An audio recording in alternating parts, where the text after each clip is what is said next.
In this video, we're going to talk about the irrational root theorem. So we've talked about the rational root theorem. We had nice numbers. We were getting rational numbers as the root, but we know that this is the real world and that it's not always the case. So let's talk about when we have irrational roots.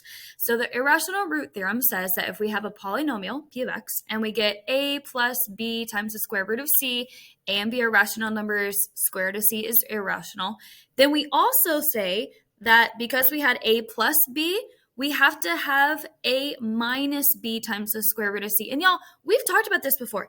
Every time we take a square root, what do we have to put? Plus or minus. This is just giving a name to that idea. It's the irrational root theorem. So remember, when you're taking a square root, you need to have that positive and a negative root. Okay, so let's think, what techniques could we use to find irrational or imaginary numbers? We've got three different ways that we've talked about it before. We can complete our square, we can use our quadratic formula, or we can solve using square roots. So right, when we are left with a polynomial that we cannot factor, these are the steps that we used previously. We are going to continue using these techniques, and all we're doing today is we're putting everything we know together. We know how to use the rational root theorem. Now we're going to apply the irrational root theorem. If we have to take a square root, we're going to put our plus or minus. And then if we can continue going even further, we're going to use methods for finding complex roots, which we talked about, quadratic formula, completing the square, or using square roots. Okay, lots of words. Let's go ahead and talk about an example. So here's our example. Okay, here we go. So we have x cubed plus 9x squared minus 21x minus 2. So here's what I've done so far. I've labeled my p and my q. I found all my factors of p. I found all my factors of q. I did p divided by q, and I get plus or minus 1 and plus or minus 2. I started off my first synthetic division. I tried 1, and it didn't work because it got me a remainder not equal to 0. Let's continue going. So I'm going to pick another root. Doesn't matter which one. Let's choose 2. I'm going to put my coefficients, make sure I'm not missing any.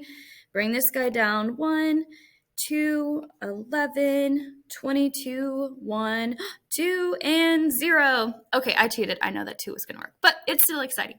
Okay, so now that I know that 2 is a root, I'm going to rewrite this guy and factor it a little bit, because remember, I can write this as x minus my root, so x minus 2, and then what's left over again just comes from this part down here, so go 1 degree less than the x cubed, so I have x squared plus 11x plus 1. So at this point, I'm like, hey, that's a quadratic. I should be able to factor it. And I'm like, this guy cannot be factored. So then that's when I'm like, hey, I have 3 different things I can do. I can use my quadratic formula, I can complete my square, or I can try and solve using square roots. This guy is a trinomial, so I'm going to use my quadratic formula. So here we go. Just this guy I'm going to do down here. So we have x is equal to negative b plus or minus square root of b squared minus 4 times a times c, all divided by 2 times a. Because, right, I want to find all the roots from this polynomial. I know how to get my root from x minus 2. I don't know how to factor that other one, so that's why I'm using the quadratic formula here. Okay, I'm going to simplify this guy a little bit. So I get 121 minus 4 all over 2, negative 11 plus or minus the square root of 117 over 2. Factor down that 117. So I'm like 3 times 39, 3 times 13. Take out your pairs.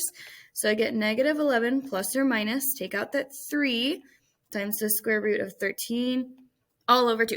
That's as simple as it goes. And hey, look, we have x is equal to, or we have a root. So that is my root. But remember, when we are writing our answers or our solutions, I need to write it as a point. I'm checking to make sure I have a degree 3. So think about that. We need 3 roots. Do I have 3 roots? I do, because that irrational root theorem, remember it said every time you take a square root, you have to have plus or minus. Well, that gives me 2 roots, and then that x minus 2 gives me 1 more. Okay, let me refresh so you can see what I'm writing.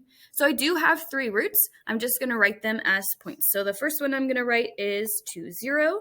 The second one I'm going to write is negative 11 plus or minus 3 times square root 13 all over 2 comma 0. You can break that up into two roots, or I'm just going to write it like this, and that plus or minus, I know that that means that that's two roots. Box your answer, and there you go. So that is an overview of how to continue to work your problem even though you get something unfactorable that you could not find any roots. If you tried to use your rational root theorem on here and you went through your P's and Q's, none of them would work. So that's also an indication that you're like, hey, I'm going to have to do something different. So remember, when you're doing this, if I had a negative under that square root, you can totally have imaginary numbers too, not just irrationals. So we're putting everything we know all in one. So think on that. If you have questions, come see me. If not, I'll see you guys in the next video.